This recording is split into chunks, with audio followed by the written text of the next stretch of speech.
one thing I want to put a pin in the evolution of the sport, but I want to go back to your fans, because there's never been a female athlete that's done what you've done in my eyes. You came out of the blocks, hadn't won really anything major. Not that it was a class even created, but I was dead last in your most of my career. Honestly, I was last place in figure shows, obviously. Yeah. Well, let's talk about that, right? So what was your motivation to keep on going? Because the look that they were going for wasn't the look that you were built for. No.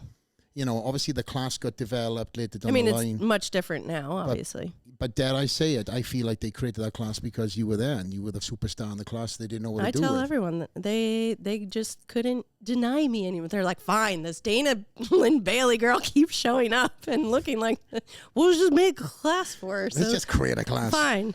But you were placing, last.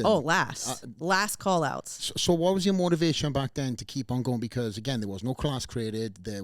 I know you and I have spoken, and you've spoken about this many times. They were telling you that you had to get boobs to place. Stop training so heavy. Like, I used to get marked down for having, like, abs, because my abs, like, they don't go away. Yeah. And then they just get worse and worse. And striated shoulders, and yeah, I was just too big, too hard, and looking at pictures, I feel like I looked horrible. Like, really? Yeah. I mean, back then, I had no idea what I was doing, but it was a different sport back then too. Everyone, I guess, looked horrible.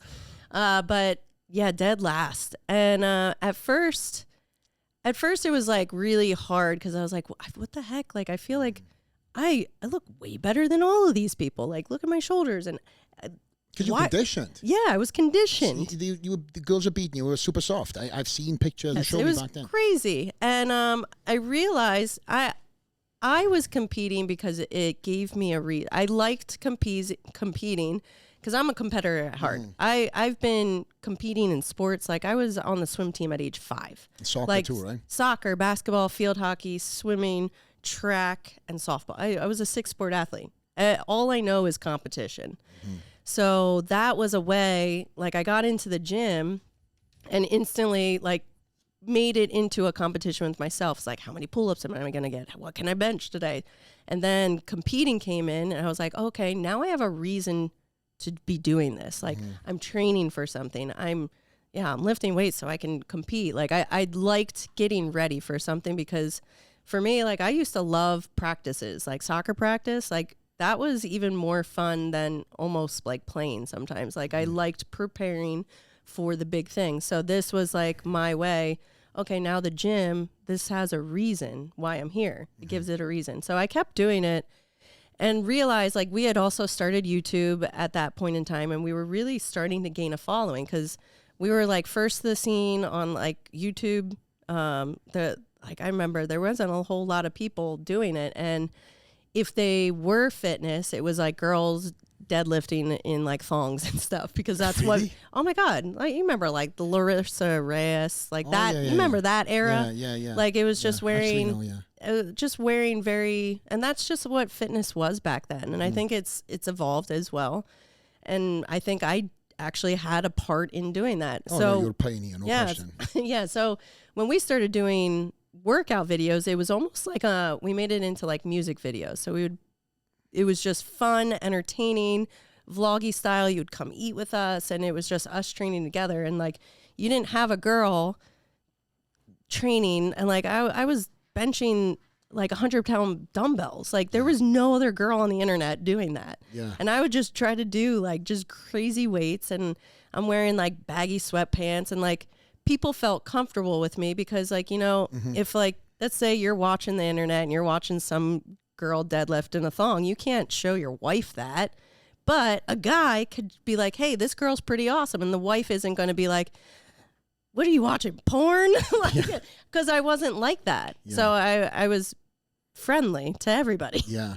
Like, I was more, and at that point in time, I was doing that also because I was a teacher at the time. Oh, I didn't know this. Yeah, so I was a teacher for 5.5 years. In what? Health and phys ed. Very fitting, very fitting. And but that was part of it. And then the other part, it was like, I'm an athlete. Like, I I want to be treated like an athlete. I'm not some like pinup doll. Like it just wasn't, it wasn't my brand. It wasn't who I was. And I was very comfortable. And like, you know, I like wearing baggy sweatpants and a sports bra. That's just what I work out in. And yeah, we were just different. Yeah.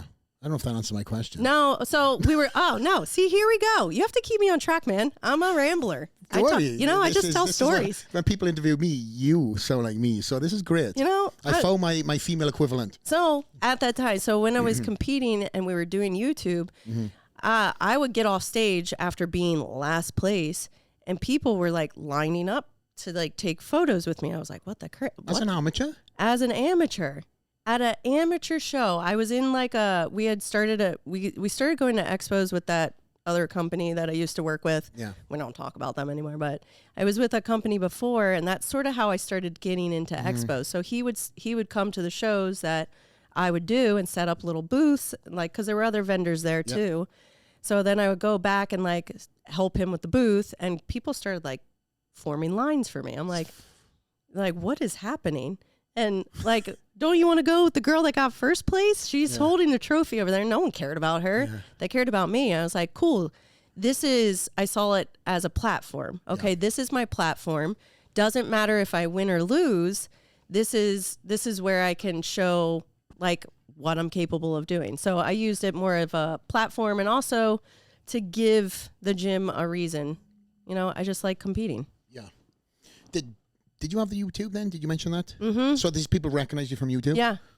Wow. Recognize me from, and then people that maybe, even at the show, I didn't look like everyone else on stage. I looked completely different. I was like the black sheep, and they're like, whoa, who's that girl? And people will be like, whoa, you looked sick. Like your abs, your shoulders, like you didn't win. And everyone just thought it was crazy. They're like, you should have won. I was like, I don't know. Yeah. But other people noticed me because I didn't look like everybody else. I had short black hair, like this spunk, and I still have the hair, but I had this like weird, funky, like a different hair. Everyone else had long hair curled like this, and they all looked the same, and like big boobs. And here I am, flat chested and jacked. Like they're like, "Who's that girl?" Because the complete opposite. You know, I stuck out because I was different and I was unique. Yeah. How tempted were you to go on that route?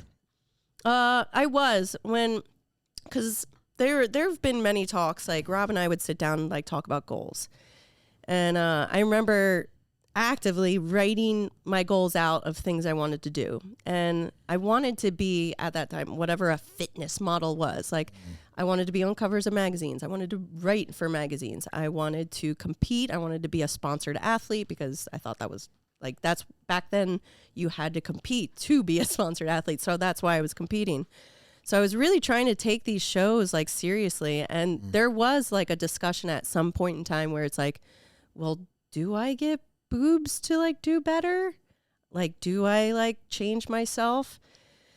And I realized it's like, obviously that I'm glad I have like a really good head on my shoulders. Like I really am. Like there's not a lot of people that can be told like, hey, this is the pathway to get to first place. And I was like, but I don't like that pathway. I'm going to try a different pathway and still try. Because like at the end of the day, it's like, and I also have a amazing husband that like he helped with that decision. Like, no, like you don't need to do this. You're perfect the way you are. And that really helped to have, you know, someone in your corner telling you like, no, you're perfect exactly how you are. People love you because of you. Like you don't need to, you're not a woman, and you don't need to have boobs to be sexy. And like, and I'm getting a lot of flack from the internet, like strangers and shit telling me how ugly I am. I look like a dude. And that's a lot for, especially a female, to handle like all that really horrible criticism about your body. I also come from a background of a lot of insecurities. Like my chest and my legs were like big insecurities for me. So conquering that, and like I think that's probably the biggest thing I'm most proud of, is because I didn't conform. I didn't follow what I was told to do, because I knew in my heart I liked to bench. Luckily, I was like, I don't know how that would work, like having like water balloons, like I don't know if because most girls that have boobs, they don't train chest anymore. And chest day was like my favorite day. And that was I actually liked training chest more than I liked boobs. That's pretty much it. So, thank you for watching this segment. Check out the full interview on iTunes, Spotify, or YouTube. Help us by subscribing, leave a like, comment, or a positive review. Click this to see what YouTube recommends, and this to see the full interview. See you on the next one. Out.